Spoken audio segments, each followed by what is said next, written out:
네, 저번 시간에 이어가지고 계속해서 보험 이론 쪽 좀 해드리도록 할게요. 자, 여러분들의 문제 이제 13번, 보험 이론 쪽에 문제 13번 보시면 돼요. 여러분들 교재는 46페이지 보시면 될 것 같아요. 46페이지 보시면 돼요. 46페이지부터요. 자, 이게 손해보험의 원리는 이거 굉장히 중요해요. 이거 물론 안 중요한 거 있죠. 손해보험 원리는 꼭 알으셔야 돼요. 이렇게 이험의 분담, 이험을 분담하고 이험 대량의 원칙이 있고 급부 반대급부 원칙이 있고 수지상등 원칙 있고 이득금지 원칙이 이렇게 있거든요. 손해보험 원리 5가지를 쓰고 서술하시면 이 5가지 이렇게 딱 써야 돼요. 이렇게.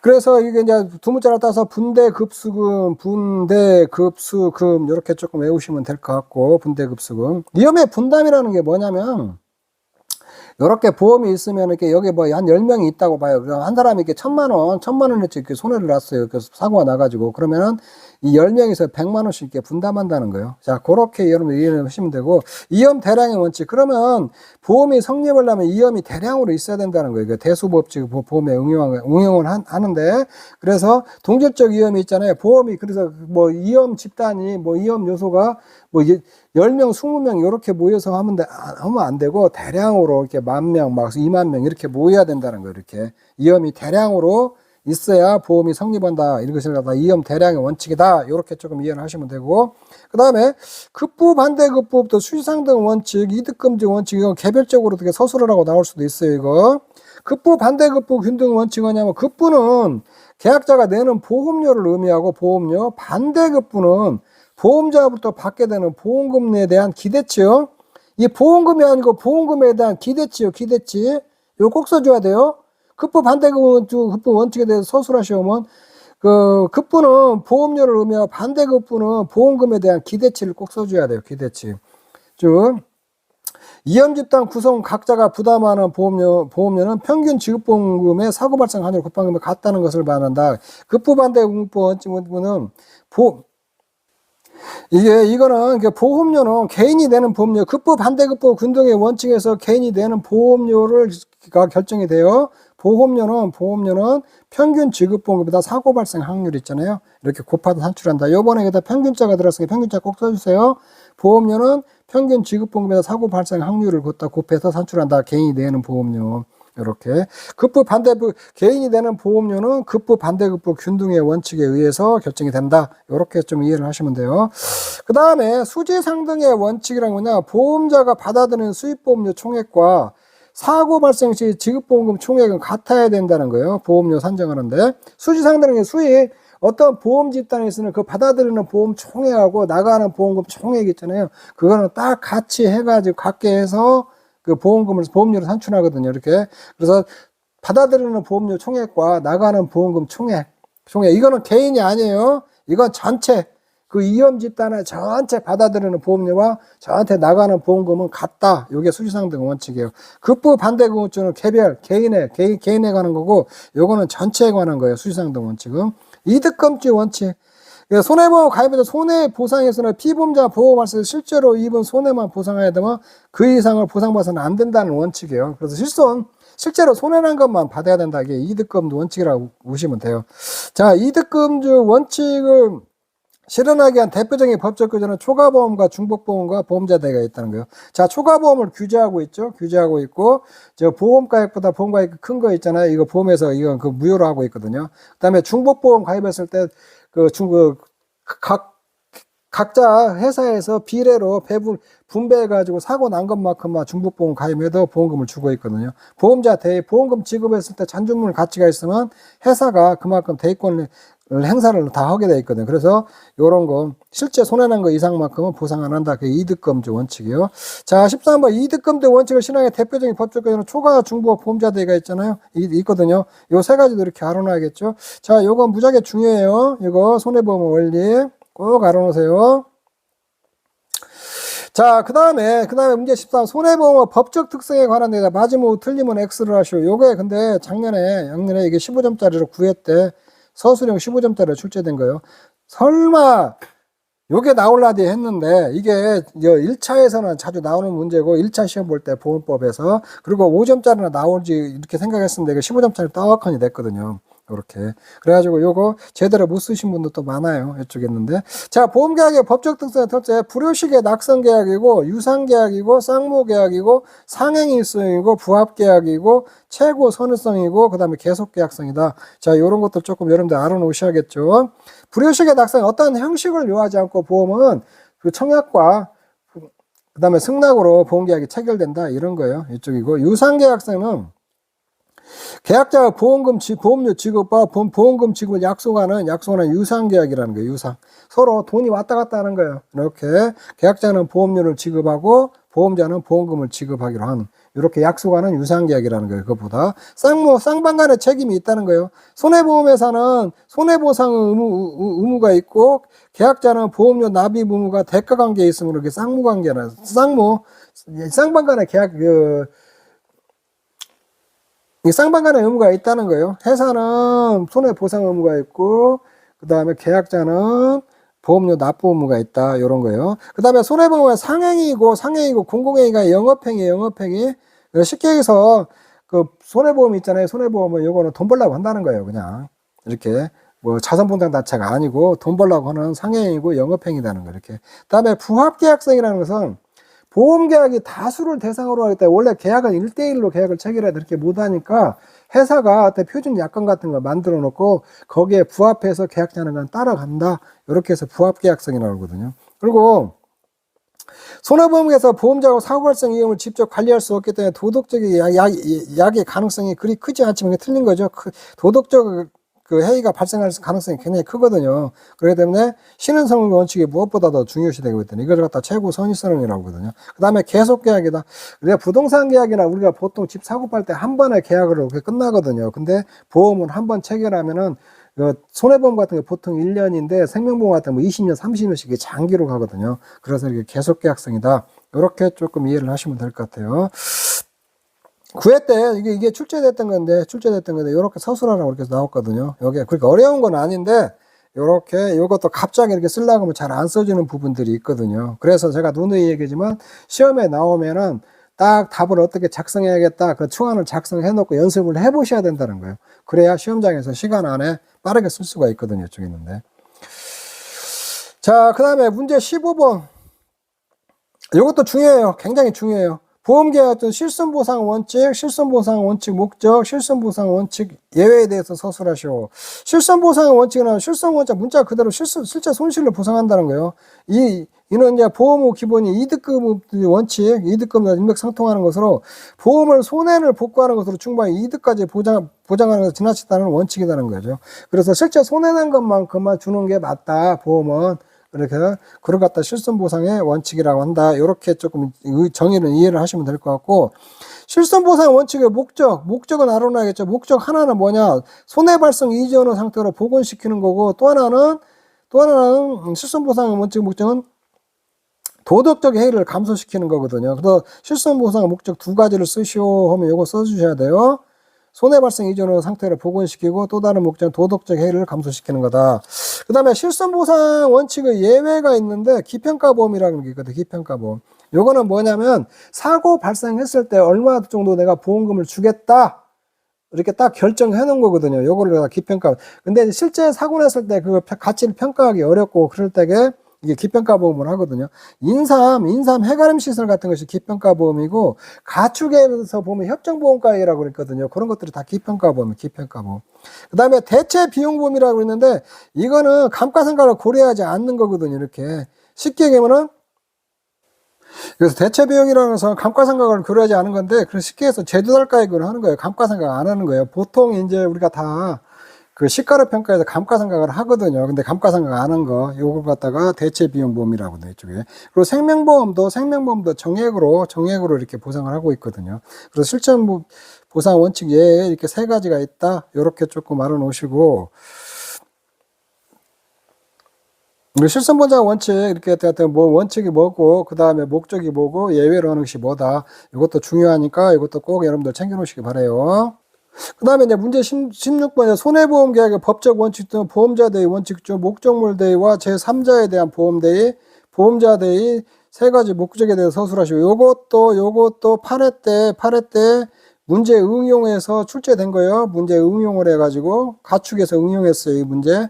그래서 이것도 보험자 대의도 굉장히 중요해요. 이쪽에 있는데. 자, 보험자 대의에서는 첫째 목적물 대의가 있어요. 목적물 대의. 이건 잔존물 대의라고 하는데, 이거는 보험 목적이 전부 멸실해야 돼요. 전부 멸실하면 보험금액을 전부를 지급한 보험자는 그 목적에 대한 피보험자 권리를 취득하는데 이것을 보험자 대의라고 한다. 이 목적물 대의 있잖아요. 목적물, 보험 목적에 대한 보험자 대의, 목적물 대의는 전부 멸실하고 보험금을 전부 지급해야 돼요. 요 조건이 들어가야 되거든요. 요거 좀 주의해서요. 전부 멸실하고 보험금을 전부 지급해야 된다는 거. 자, 그 다음에 제3자에 대한 보험 대의, 이거 청구권 대의라고 하거든요. 이쪽에 청구권 대의.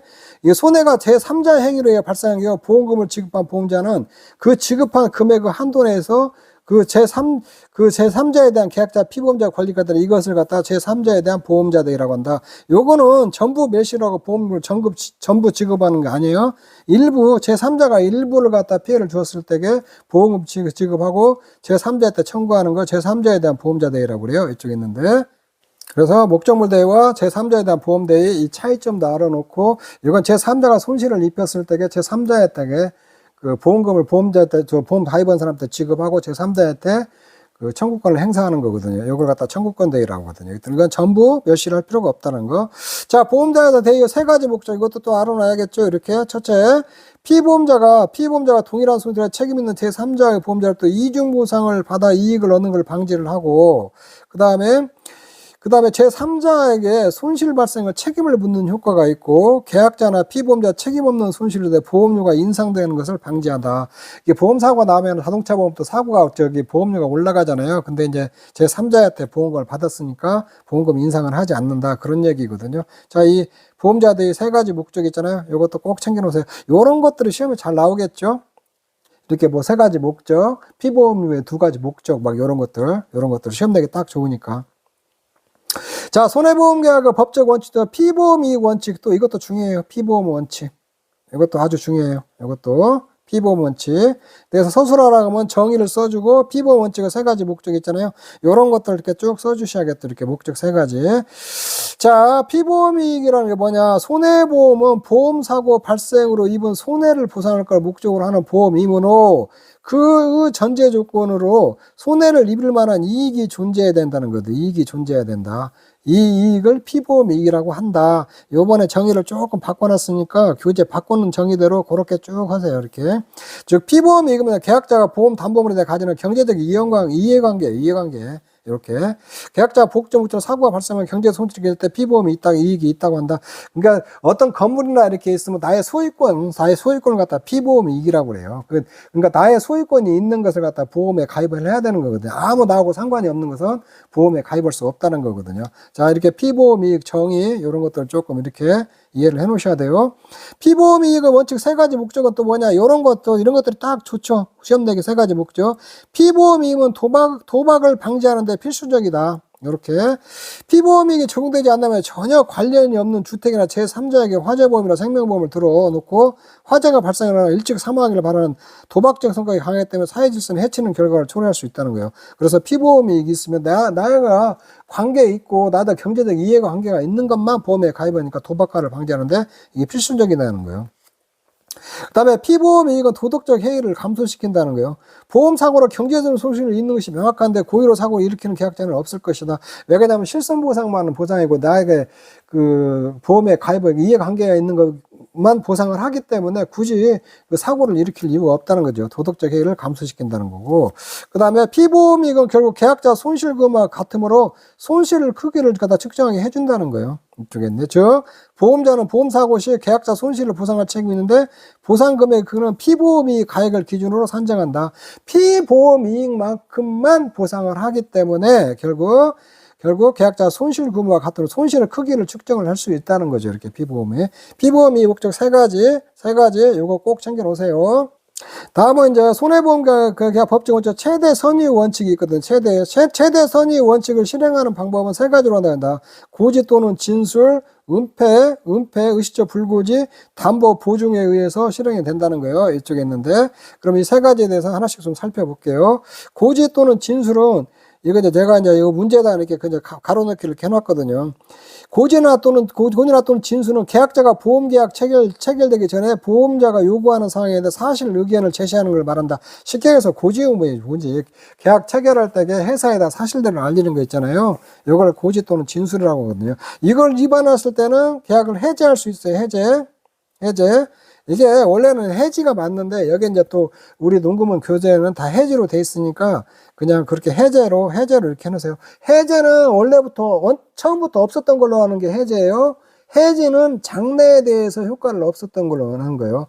그리고 보험계약을 해제하는 경우는 일회보험료를 납입을 안 하면은 아니면 계약을 해제를 하거든요. 그거. 근데 뭐 우리 이제 농구문 교재는 해제로 돼 있으니까 그렇게 조금 알고 있으세요. 보험계약 당시 이건 상법에 나온 거예요. 상법에 보면은 이런 조항이 있어요. 보험계약 당시 계약자, 피보험자가 고의 또는 중대한 과실로 인하여 중요한 사항을 고지하지 아니하거나 부실한 고지를 할 때는 보험자는 그 사실을 안 날로부터 1개월 내에 계약을 체결한 날부터 3년 내에 하나여 계약을 해지할 수 있다. 상법에 이렇게 돼 있어요. 1개월. 이거 1차 시험에서 잘 나오는 부분이 이렇게. 고지나 진술은 뭐냐면 보험 체결 전에 회사에다가 내가 회사 요구사항을 그대로 알리는 거예요. 이런 거고. 의식적 불고지. 은폐는 뭐냐면 계약자가 보험계약 시에 보험자에게 중대한 사실을 고지하지 않고 이게 중대한 사실이에요. 중대한 사실을 갖다 않고 의도적이거나 무의식적으로 숨기는 거예요. 이렇게. 의도적으로 숨기는 것도 은폐라고 하고 무의식적으로 숨기는 것도 은폐라고 하거든요. 이쪽에 있는데 이걸 갖다 은폐라고 하거든요. 이쪽에 법적인 은폐라 이렇게 막 은폐를 했을 때 있잖아요. 법적인 은폐는 기본적으로 고지 의무가 동일하다. 이게 위반 시 해제를 시킨다는 거예요. 보험의 종류에 따라 약간의 차이가 있다는 거예요. 여기서 중대한 사실은 이게 뭐냐? 이게 중대한 사실은 보험계약 체결에 영향을 줄 수 있는 사항을 갖다 중대한 사항이라고 하거든요. 이쪽에 있는데 그 다음에 최대선의 원칙을 실행하는 또 하나의 방법으로 담보, 보증 이런 게 있거든요. 이거는 보험계약의 일부로서 피보험자가 진술한 사실이나 약속을 의미한다는 거는 진술한 사실이나 약속, 진술한 사실은 이게 쉽게 말하면 고지 의무로 말해요. 고지 의무. 약속은 이제 보험계약 이후에도 이제 이것들 계약 후 알릴 의무 같은 거 있거든요. 계약 후 알릴 의무. 그 다음에 보험을 가입했을 때 준수해야 될 사항들 있잖아요. 이런 것들을 지킨다는 걸 약속하는 거예요. 약속하는 거거든요. 이런 거다가 담보나 보증이라고 한다. 담보는 보험계약과 성립과 효력을 유지하기 계약자가 준수해야 하는 조건이거든요. 위반하면 중요성의 정도에 관계없이 이런 것들이 중요해요. 보험자는 보험계약을 해제하거나 또는 해지할 수 있어요. 담보나 보증 이런 것들 중요성에 관계없이 진술한 사실이나 약속을 의미하는데 중요성에 관계없이 보험자는 이걸 위반했을 때는 해제할 수 있다는 거예요. 그 다음에 담보나 보증은 사용되는 형태에 따라서 상호간에 묵시적으로 약속한 묵시담보. 이게 서류로 안 하고 묵시적으로 상호간에 약속한 묵시담보래요. 계약서에 명시적으로 약속을 해서 명시담보를 이렇게 구분하는 거예요. 이런 거 가로넣게 나올 수 있으니까 이렇게 해놔야 돼요. 그 다음에 또 약속보증과 긍정보증이 있는데 약속보증은 피보험자가 보험계약 전 기간을 통해서 이해할 걸 약속하는 조건을 의미하면 이게 쉽게 해서 계약 체결 후에 그 준수사항을 이해할 계약 관리무나 준수사항을 이해할 것을 하는 것을 약속보증이라고 긍정보증이라는 것은 보험계약이 성립되는 시점에서 어떤 특정 사실 조건의 진실이거나 이행되는 것을 약속하는 거거든요. 이게 그 보험 가입할 때에 약속한 걸 갖다 긍정보증이에요. 긍정보증. 그 다음에 그 가입 성립 후에 그 약속한 조건을 이행하는 것을 약속보증이라는 거거든요. 자, 이런 것들도 가로넣게 나올 수 있으니까 좀 챙겨 놓으시기 바라요. 자, 참고로 또 여기 참고로 보면 계약자가 고지나 진술에서 여기 위에다 보충 설명해 드리면은 계약자는 보험계약과 관련한 진술에서 고의가 아닌 실수나 또는 착오에 의해 사실과 다른 내용을 진술할 수 있다는, 그러니까 고의가 아니고 실수나 착오에 의해서 사실과 다른 것을 갖다 고지를 했어도 그 효과는 허위 진술과 동일하다는 거예요. 그러니까 이렇게 실수나 착오에 의한 것도 허위 진술도 봐본다는 거예요. 이쪽에 있는데 허위 진술은 뭐냐? 진술한 내용이 사실과 달라 보험자가 계약 체결 전에 알았다면 보험계약을 체결하지 않았거나 다른 조건으로 체결했을 정도라면 허위진술에 해당돼 보험자 선택의 계약이 해제될 수 있다. 이런 거거든요. 그러니까 허위준수는 보험계약에 영향을 미칠 만한 요소들을 숨기는 거, 그것도 허위준수라고 보시면 돼요. 근데 여기서는 실수나 고지할 때에 실수나 착오에 의해서 사실과 다르게 내용을 진술한 거 있잖아요. 이것도 허위준수로 본다. 이렇게 조금 이해를 하시면 돼요. 그 다음에 문제 실파는 보험계약 당사자 의무죠. 보험자 의무를 서술하여 맞으면 틀리면 X로 하시고, 보험자의 의무는 이렇게 해서 상품 설명 의무가 있고 보험금 지급 의무가 있고 보험금을 견실하게 운영할 의무가 있거든요. 이쪽에 있는데 이게 보면 한번 보죠. 보험계약 시 계약자 보험상품의 설명을 상세하게 설명해 계약자가 충분히 이해한 상황에서 보험상품 선택을 도와야 한다. 이거 맞는 얘기죠. 보험사업은 신속하게 손해사정 절차를 거쳐 피보험자 보험금 지급들어 이것도 맞는 얘기죠. 손해사정 과정 전문적으로 만약하면 계약자나 피보험자 참여를 배제하면 안 되죠. 계약자나 피보험자하고 처음부터 같이 해야 돼요. 농작물 전부 다 평가할 때 다 계약자하고 같이 연락해서 만나서 평가를 하거든요. 틀린 말이에요. 손해사정 결과만을 계약자 피보험자가 이해할 수 있도록 설명하여 손해사정 결과를 수긍할 수 있도록, 결과만을 하면 안 되죠. 과정도 다 설명을 해야 돼요.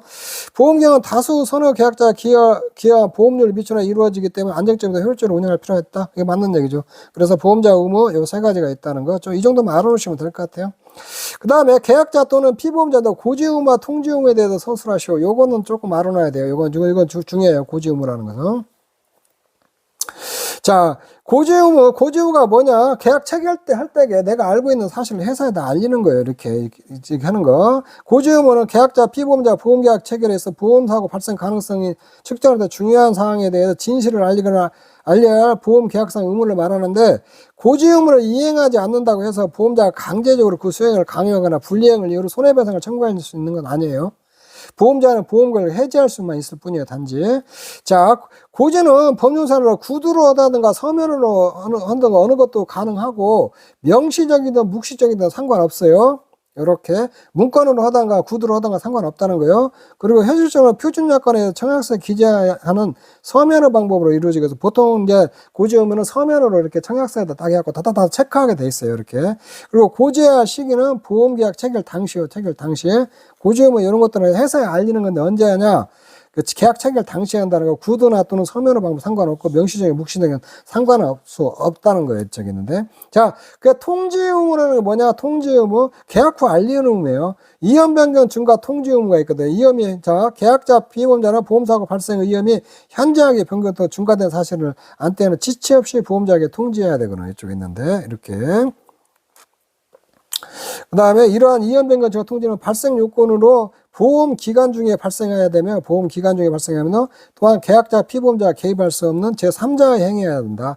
여기냐면 이연 변경 증가 통지만 내가 이연 변경 증가 통지를 했으면 당연히 그거 회사에다 얘기 안 하겠죠. 그래서 제3자에 의해서 이연 변경 증가가 됐을 때, 현장에 변경 증가됐을 때는 회사에다 빨리 알려라는 거예요. 이쪽에 있는데. 그 다음에 이연 유지 의무가 있거든요. 요거는 회사에다 꼭 알려야 되는 건 아니에요. 보험기관이나 계약자, 피보험자, 보험술제는 스스로 보험자가 인수한 이음을 보험자 동의 없이 증가시키거나 제3자 증가시키도록 하여서는 안 될 의무를 지고 있다. 스스로 이음으로 증가시키면 안 된다는 거예요. 계약자 또는 피보험자 고의 중대한 과실로 인하여 사고 발생 위험이 현재의 변경이 증가됐다는 계약자, 피보험자는 고의나 중대한 과실이에요. 계약자는 항상 고의나 중대한 과실입니다. 보험자는 그 사실을 안 알았던 1개월 내에 보험료를 증액하거나 계약을 해지할 수 있다는 거예요. 위험 유지 의무를 위반했을 때는. 보험사고 발생 통지금, 이건 당연히 해야겠죠. 이거 보험사고 발생은 지체 없이 빨리 통지를 해야 보험금을 좀 평가해서 줄 거 아니에요. 보험사고 발생 통지는 법적 성질에 대한 고지의무나 이연변경 증가 통지와 같이 계약자, 피보험자 그 이행을 강제할 수는 없으나 보험금 청구를 위한 전제 조건인 동시에 보험자에 대한 진정한 의무다. 진정한. 요거 보험사고 발생 통지 의무 요렇게 조금 알아놓으시면 될 것 같아요. 자, 21번 보험계약자, 피보험자 의무 중 손해방지 경감 의무 중 요거는 좀 잘 알아놓으세요. 손해방지 경감 의무. 요거는 우리 손해평가하고도 바로 연결되는 부분이니까 좀 알아놔야 돼요. 손해방지 경감 의무 의의, 인정 이후, 손해방지 경감 의무 범위, 손해방지 존속기간, 손해방지 의무 위반의 효과, 손해방지 경감 비용의 보상에 대한 서술하시오. 요렇게 하는데 요런 것들은 시험에 내기 되게 좋아요. 손해방지 경감 의무가 뭐냐? 우리나라 상법은 손해보험계약에서 계약자와 피보험자 보험사고가 발생한 경우 손해방지와 경감을 노력해야 한다고 규정하고 있는데, 이를 갖다 손해방지 경감을, 이게 보험사고가 발생했을 때 추가로 더 손해가 증가하지 않도록 노력해야 된다. 이게 손해방지 경감 의무라고 이렇게 보시면 돼요. 왜 인정했냐? 손해방지 경감은 보험계약을 신의성취의 원칙에 기반을 둔 것으로서 보험자나 보험단체를 보호하고 공익보호라는 측면에서도 인정을 한다는 거예요. 보험자나 보험단체들 보호하고 공익을 보호하기 위해서 손해방지 의무를 인정을 하고, 또 보험사고 우연성 측면에서 고려할 수 있는데, 손해방지 경감을 이행하지 않아서 늘어난 손해는 우연성을 결여한 것으로 이렇게 볼 수 있다. 이렇게 하시면 될 것 같아요. 인정 이유 요거 알아놓으세요. 요거 요대로 이렇게 해가지고 시험에 나오면 그대로 딱 써줘야 돼요. 자, 손해방지 경감 후, 손해방지는 누가 지냐? 계약자와 피보험자가 1차적으로 지고, 또한 계약자나 피보험자가 데리고 있는 대리인 있잖아요. 대리인, 지배인도 손해방지 경감으로 진다는 거예요. 계약자나 피보험자, 대리인, 미성년자 같은 것은 그 대리인, 부모나 이런 사람들이 가입하거든요. 이런 것들을 대리인이라고 그래요, 대리인. 그 다음에 지배인, 법인 같은 경우 회사 사장 있잖아요. 이런 사람들이 지배인이거든요. 이걸 경감 지고, 그 다음에 손해방지 경감을 지고, 계약자나 피보험자가 다수인 경우 있잖아요. 각자 의무를 지는 거예요. 다수인 경우는.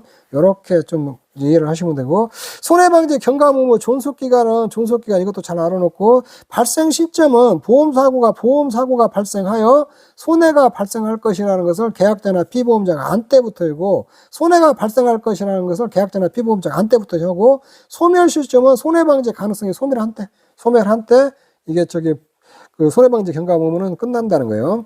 손해방지 경감 의무 위반했으면 어떻게 하냐? 손해방지 약관에서는 경과실로 있잖아요. 경과실로나 손해방지 의무 위반의 경우는 보험자는 보험금 지급 책임이 인정돼요. 경과실 때 이거 조심해요. 경과실 때는 인정되고, 중과실 또는 고의의 경우는 보험자는 보험금 지급 책임을 면제하고 있다. 이게 보험자가 보험 지급이 늘어난 부분 있잖아요. 손해가 더 늘어난 부분. 만약에 또 손해가 발생했는데 1,000만 원이에요. 근데 손해방지 의무를 경감은 잘못해갖고 100만 원이 더 늘어났어요. 이 늘어난 부분을 갖다가 중과실이나 고의가 있을 때 이 늘어난 부분을 갖다가 보험을 안 준다는 거예요. 손해방지 경감 비용을 방지 의무는 보험 금액을 초과한 경우도 지금 보상을 하고, 그 다음에 일부 보험금인 것은 보험 가입 금액이 보험 가입과 적은 경우 있잖아요. 비례보험 당해서 지급한다는 거. 자, 요거까지 알아놓으세요. 요거 시험에 나오기 되게 좋아요. 이쪽에 있는데. 자, 보험증권의 법적 성정에 관하다 맞으면 틀림을 했어요. 보험증권의 법적 성정은 이것도 좀 알아놓으세요. 하도 이상한 것들 참 시험에 잘 내니까 이것도 좀 알아놓아야 돼요. 시험 5가지 있으니까 또 딱 내기 좋거든요. 보험증권의 법적 성정에 대해서 서술하시면 요식증권성, 증권증권성, 면책증권성, 상환증권, 유가증권성이 있거든요. 그러니까 보험증권의 일정 사항을 기재를 해야 돼요. 기재를 해서 이게 요식증권이라고 하거든요. 이렇게. 자, 보험증권은 보험계약과 성립을 증명하기 위한 보험자가 발행하는 증거증권이도 계약자는 이의 없이 보험을 수령하고 그 기재에 보험계약의 관계의 성립 및 내용에 대한 사실상 추정력을 갖게 되지만 그 자체가 계약서는 아니에요. 보험증권이 계약서는 아니다는 거예요. 이렇게. 그냥 증거증권으로서 이게 가지고 있다는 거예요. 그 다음에 면책증권성이요. 보험증권은 보험자가 보험금 등의 급여 지급에 있어서 제시자 자격 유무를 조사할 권리는 있으나 의무는 없는 면책증권이다는 거예요. 그러니까 쉽게 해서 보험증권에 가지고 있는 사람한테 보험금을 지급하면은 회사는 그냥 그걸로 면책한다는 거예요. 어떤 사람이 내 걸 누가 보험증권 갖고 와서 보험금을 타먹었으니까 그거 나한테 두시오 그렇게 하더라도 회사는 그냥 보험증권 가지고 있는 사람한테 보험금 지급하면 책임을 면한다는 거예요. 이쪽에 그렇게 좀 이해하시면 되고, 실무적으로 보험자는 보험증권과 상환으로 보험금을 지급하고 있으면 일반적으로 상환증권의 성격을 한다. 근데 보험증권을 받고 보험금을 지급하니까 상환증권성 성격을 가지고 있다는 거예요. 그리고 보험의 일부에 있어서는 보험증권은 유가증권의 성격을 가진다는 거예요. 유가증권이라는 게 뭐냐면 유통된다는 거거든요. 이 증권 가지고 있는 사람이 최종적으로 증권 가지고 있는 사람이 보험금을 탈 수 있는 권한이 있다는 거거든요. 이쪽에 있는데. 그래서 법률자는 유가증권은 기명식이 한정되지 않은 지시식 또는 무기명식으로 발행될 수가 있다는 거예요. 실제로 운송보험이나 적합보험 등에 있어서 지시식 또는 무기명식 보험증권이 이용되고 있다는 거예요. 이렇게. 적합보험과 같이 보험 목적이 운송물일 경우 보험증권이 유통될 필요가 있으면 지시식으로 발행한 것이 일반적이다. 자, 유가증권성을 인정하는데 운송보험이나 적합증권 같은 데서 유가증권성이 인정이 되고 있다는 거예요. 이쪽에 있는데. 자, 여기서 우리가 지시식이라는 게 뭐냐면 증권에 기재되는 지시에 따라 권리 이전이 행사되는 형식이에요. 그래서 보험증권을 이렇게 발행할 때 있잖아요. 발행할 때에 보험금 수령인이 누구 이렇게 표시를 안 해놔요. 표시를 안 해놓고 최종적으로 여기에 이렇게 표시된 사람 있잖아요. 뭐 홍길동은 홍길동 이렇게 딱 표시돼 있으면은 보험회사가 마지막으로 이 홍길동한테 그 보험금을 지급하는 것을 지시식이라고 하거든요. 무기명식이라는 것은 아무것도 기재를 안 하는 거예요. 기재를 안 하더라도 증권만 가지고 있으면 그 사람한테 보험금 지급하는 것이 무기명식이라고 하거든요. 이렇게. 운송은 운송할 때 생기는 손해를 보상하기 위한 보험을 손해보험이라고 하거든요. 여기서 적하보험이라는 게 나오는데 적하보험, 운송보험이나 적하보험. 적하보험은 이런 거예요. 이렇게 배가 있어요. 이렇게. 배에다가 이제 미국 사람이 한국 와서 물건 사가지고 배에다 싣고 이제 자기 나라 가서 팔라 그러거든요. 이렇게. 그러면 이게 배에다 싣고 그 뭐 굉장히 오랫동안 가거든요. 뭐 하루 이틀 가는 막 한 달씩 막 이렇게 갈 때도 있거든요. 배를 물건 싣고. 요럴 때 배에서 사고 나는 거를 갖다가 보상하기 위해서 이제 적하보험이거든요. 근데 요런 것들은 무슨 문제가 있냐면 배에다 이제 물건을 사서 미국에서 어떤 사람이 오는데 이게 싣고 가는 와중에 이게 물건을 또 다른 사람한테 넘기기로 했단 말이에요. 넘기기로. 요럴 때는 보험도 같이 넘겨야 되거든요. 적하보험도. 요렇게. 요럴 때는 요런 것들 갖다 이 보험증권도 같이 넘기는 유가증권성을 인정을 한다는 거거든요. 이쪽에 있는데. 그래서 지시식이라는 것은 이렇게 이 물건 넘기면서 보험도 같이 넘기면서, 보험증권도 넘기면서 거기에다 이렇게 넘기는 사람 이름 딱 써놓는 걸 지시식이고, 무기명식은 그냥 그 증권만 가지고 있으면 받아가는 거거든요. 이쪽에 있는데. 그러니까 선화증권도 마찬가지예요. 이렇게 선화증권도 이렇게 배에다 물건을 싣잖아요. 실리면은 물건 실은 배 주인이 당신 물건을 우리가 싣고 갑니다 하고 증권을 딱 끊어주는 거거든요. 그러면 도착해갖고 이 증권 가지고 있는 사람 있잖아요. 이 가지고 있는 사람한테 물건을 되거든요. 그래서 선화증권도 다 이렇게 지시식이나 무기명식으로 유가증권 형태로 이렇게 유통이 되는 거거든요. 최종적으로 이거 가지고 있는 사람들이 보험금을 타갈 수가 있거든요. 자, 요런 얘기요. 이렇게. 그래서 유가증권성이 있다는 거. 보험증권의 특징 5가지 또 꼭 알아놓으세요. 자, 약관에는 보통보험약관이 있고 특별약관이 있죠. 이렇게. 보통보험약관. 그 다음에 보통보험약관의 구속력은 보험계약과 체결과 동시에 당사자를 구속하는 거죠. 이거 당사자를 부르고. 그 다음에 허가받지 않은 보험약관은 사법상으로 그 효력을 인정하는 것이 타당하다는 거예요. 그 다음에 요것도 보험약관의 해석 원칙이 있잖아요. 요것도 8회 때 시험에 나온 거예요. 시험에 나왔어도 이게 굉장히 중요하니까 약관의 해석을 어떻게 할 것이냐. 우리가 약관에서 기본 원칙과 작성자 분리 원칙에 대해서 서술해서 나왔거든요. 기본 원칙은 보험약관은 보험계약서나 신의성질의 원칙을 공정하게 해석돼야 되며 계약자에 다르게 해석돼서는 안 돼요. 보험약관 인쇄조항과 수기조항이 충돌할까. 이 수기조항이 더 우선해요. 인쇄됐는데 그 외에다 딱딱 긋고 이제 손으로 썼단 말이에요. 손으로 쓴 것이 보험약관에는 더 우선한다는 거예요. 작성사 분리는 그렇죠. 이게 보험회사가 작성을 해갖고 계약자는 때로는 부합값이기 때문에 보험자에게 엄격 불리하게 하고 계약자에게 유리하게 풀이해야 되는 원칙이 있잖아요. 이게 작성자 분리기 원칙이거든요. 이런 거. 보험약관 이런 것들도 잘 알아놓으세요. 시험에 나왔던 거 또 나올 수도 있으니까. 자, 재보험의 특성 하나 내다 모두 재보험이나 뭐냐면 내가 보험 가입한 것을 위험이 클 때는 또 다시 또 보험에 가입하는 걸 재보험이라고 그래요. 이쪽에. 자, 맞는 거 보면 재보험은 원보험자가 인수한 위험을 또 다른 보험자가 분산하면서 보험자가 위험을 줄이는 거 맞는 얘기죠. 원보험계약과 재보험계약의 법률적으로 독립된 별개의 계약이에요. 원보험계약과 재보험계약은. 자, 그 다음에 재보험계약은 책임보험의 일종이에요. 책임보험 일종으로 손해보험계약 쓰는데 원보험이 손해보험계약의 재보험이 당연히 손해보험이지만 원보험이 인보험인 계약은 인보험으로 친다. 원보험이 인보험이라도 인보험인 계약도 이것도 손해보험으로 돼버려. 손해보험으로 처리하거든요. 그렇게 이쪽에. 그래서 재보험은 모두 다 원보험이 인보험이라도 재보험 모두 손해보험이에요. 재보험은 법률상 책임보험에 관한 규정을 좀 준용하고 있다는 거. 이거 3번이 조금 틀렸죠? 이거 좀 내가 내용 이해라고 이렇게 좀 내놓은 거예요. 재보험의 기능에서 양적인 분산, 그다음 질적 분산, 장소적 분산이 있거든요. 양적인 분산이라는 것은 이게 통으로 계약을 맺고 모든 계약 그거 들어오면은 전부 다 재보험으로 넘기는 게 양적 분사예요. 질적 분사는 위험도가 높은 것만 있잖아요. 그래서 골라가지고 재보험회사로 넘기는 게 질적 분사이거든요. 장소적 분사는 원보험자가 장소적으로 편향 다수 위험을 인수한 경우 있잖아요. 이를 공간적으로 분산시키도록 하는 것을 갖다가 장소적 분사하는 거거든요. 따다다다다다다다 붙어 있는 것들이 막 보험에 가입했을 때 집 같은 거 있잖아요. 그걸 통으로 재보험으로 넘기는 걸 장소적 분사이다. 이렇게 조금 이해하시면 될 것 같아요. 자, 27번하고 이거는 28번 여기서 8회 때 출제됐던 문제들이니까 한번 이렇게 좀 보시면 될 것 같아요. 이쪽에 있는데. 자, 여기까지서 보험 이론 중에서 이제 보험 이론 기본적인 거 마치고 이제 다음에는 이제 농작물 재해보험 있잖아요. 요거에 대해서 간략하게 좀 살펴보도록 할게요. 자, 좀 농작물 재해보인데 페이지 여러분들 문제집 교재 66페이지부터 이렇게 좀 보시면 되고 66페이지부터 좀 보시면 되고 문제 1번은 이렇게 농작물 자연 한번 보시죠.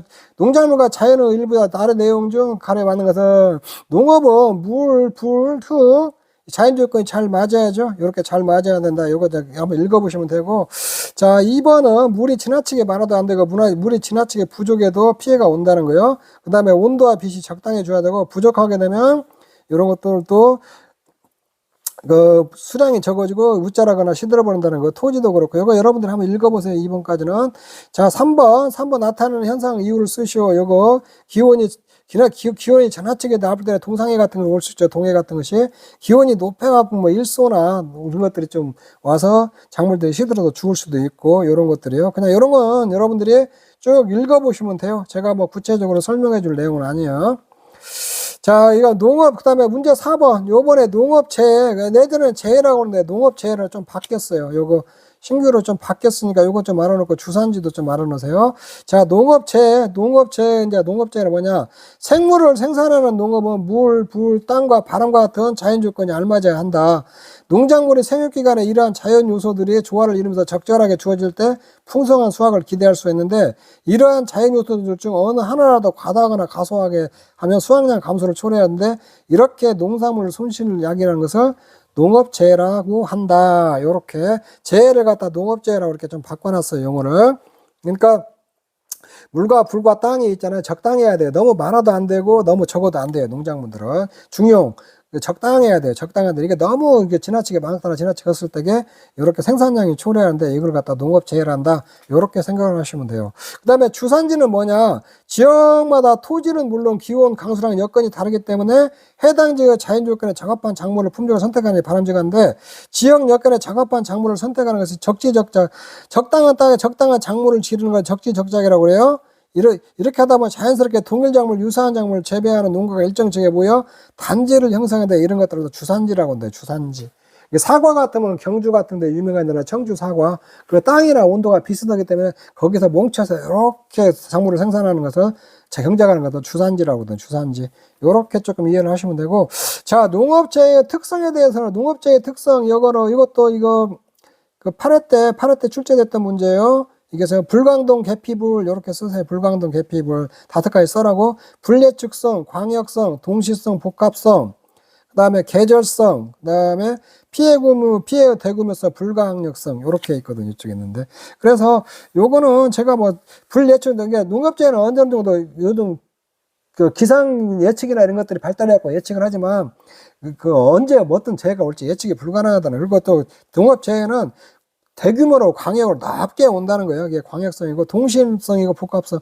재해가 오면은 그냥 비가 오고 장마가 오고 나면 장마가 끝나면 병해충 오고 이렇게 동시에 복합적으로 이렇게 재해가 온다는 거예요. 이렇게 동시 복합성이고 그 다음에 계절성. 계절마다 다른 재해가 온다는 거예요. 여름에는 특히 홍수 같은 것이 많이 오죠. 강풍 같은 거 이런 것들이 많이 오고 그런 것들 계절성이라는 거예요. 피해금은 그리고 한번 피해가 오면은 피해 규모도 굉장히 크다는 거예요. 피해 규모 대규모 쓰고 불가항력성. 각종 재해나 방지하는 최소한의 다양한 수단과 방법을 동원하는데 그럼에도 불구하고 어쩔 수 없이 농업재해는 불가항력적인 부분이 있다는 거예요.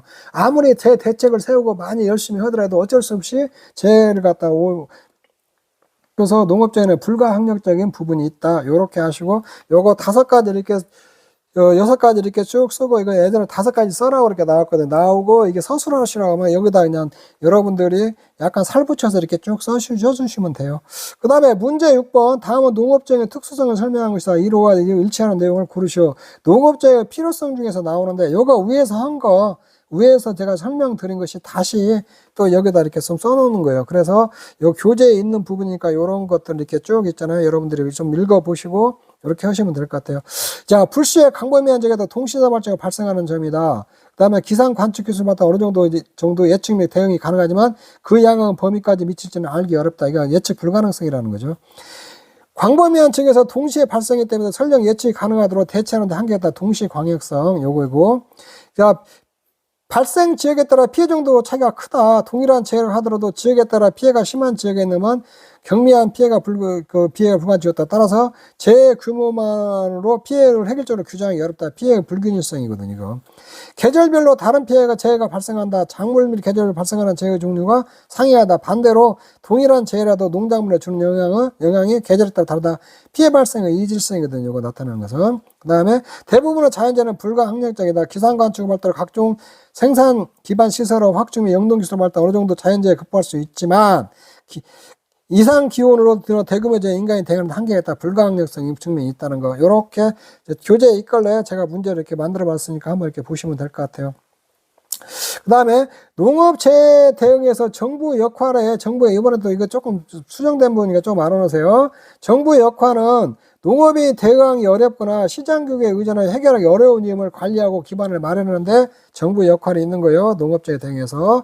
그 다음에 농업재해보험이 정책보험으로 운영되는 이유가 뭐냐? 수요와 공급의 불일치 때문에 한마디로 말하면은.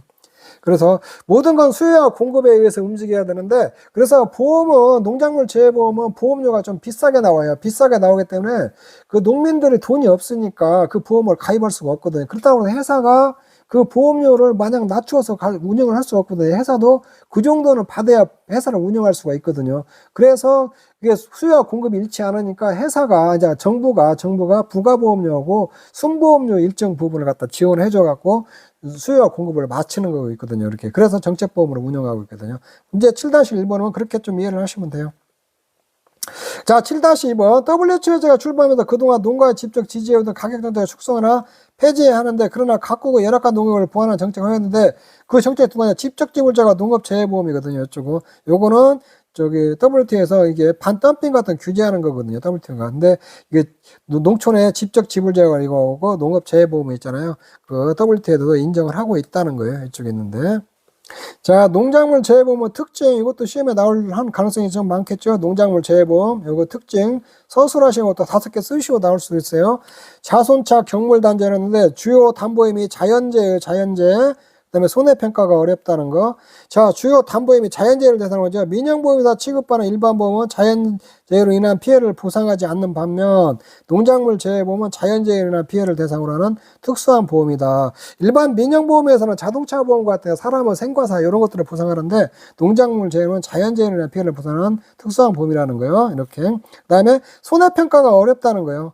그 다음에 왜냐면 손해평가 하는데 이렇게 우리가 보면은 피해 사실만 확인하고 수확 직전에 평가를 하잖아요. 그래서 직접 피해 시점하고 그 다음에 평가 시점하고 이렇게 좀 다를 수가 있으니까 이렇게 그 손해액이 달라질 수가 있거든요. 그런데 그런 것들 때문에 그런 것들을 고려해서 손해평가를 해야 되는데 그렇게 그 수확량 측정은 수확 직전에 평가를 할 수밖에 없으니까 피해 나올 때 직접 평가를 할 수가 없다. 그런 얘기거든요. 그리고 또 하나는 손해평가가 왜 어렵냐면 단기간에 평가가 집중해야 되면 손해평가가 큰 비용과 인력이 소요돼요.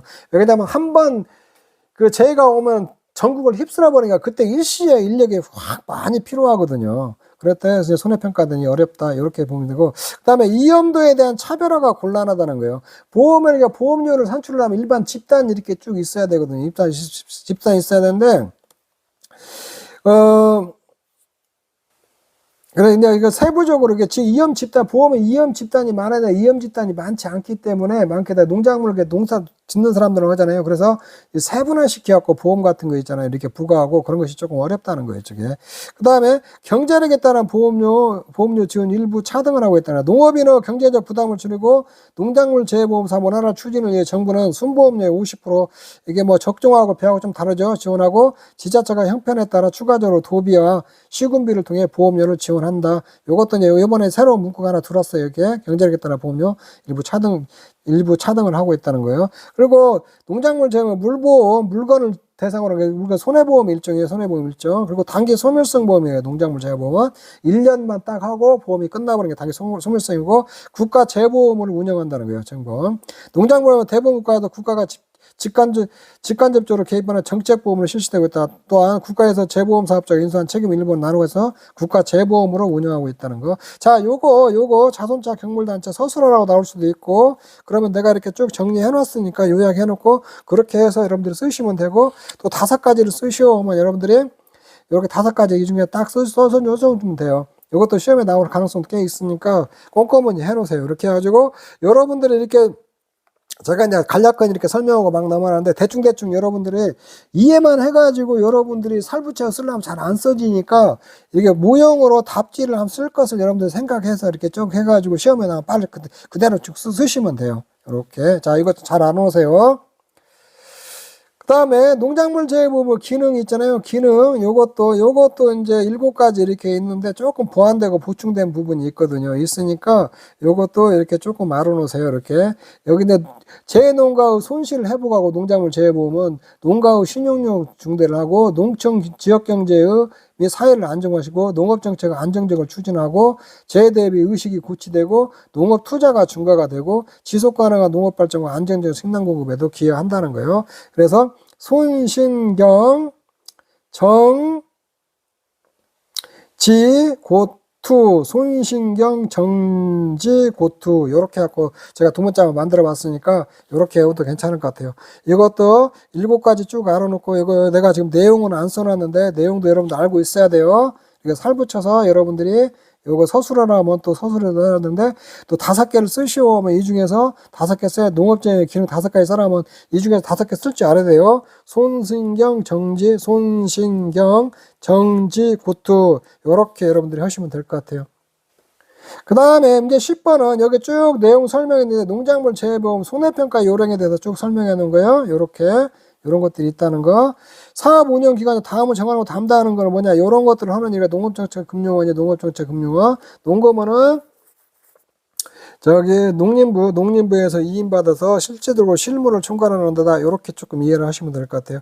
자, 문제 12번 8회 때 나왔던 거 농업재해 특징 5가지 써라고 했잖아요. 이런 식으로 나왔었거든요. 그래서 몇 가지를 써라. 그에 대해 서술하라. 다양하게 나올 수 있으니까 여러분들이 꼼꼼히 이렇게 공부를 해주시기 바라요. 자, 내가 보험 이론 쪽 지금 2시간에 걸쳐서 좀 빠르게 지금 왔는데 여러분들도 빠르게 하시면 안 되고 요거 뒤에 문제는 앞에 내용 요약해 놓은 부분들 있잖아요. 그거 따로 이렇게 좀 프린트를 한다든가 이렇게 해가지고 소책자로 가지면 몸에다 항상 끓이고 다니면서 수시로 봐요. 수시로 시간 나는 대로 봐가지고 그걸 암기를 하셔야 되거든요. 여기서 15점짜리 하나는 나온다고 생각하시고 수시로 보고 수시로 자꾸 봐요. 자주 보다 보면은 나도 모르게 어느 순간 암기가 돼 있거든요. 그리고 가끔 한 번씩 써보고 그렇게 지금부터 하시면은 보험 이론은 그 점수 다 맞을 수 있거든요. 그리고 서술형이니까 어느 정도 목차 써놓고 살 붙여서 좀 쓰시면 돼요. 그러니까 책대로 그대로 쓸 수는 없으니까 책대로 똑같이 쓸 필요는 없어요. 여러분들이 쓰기 좋게끔 딱딱 정리해서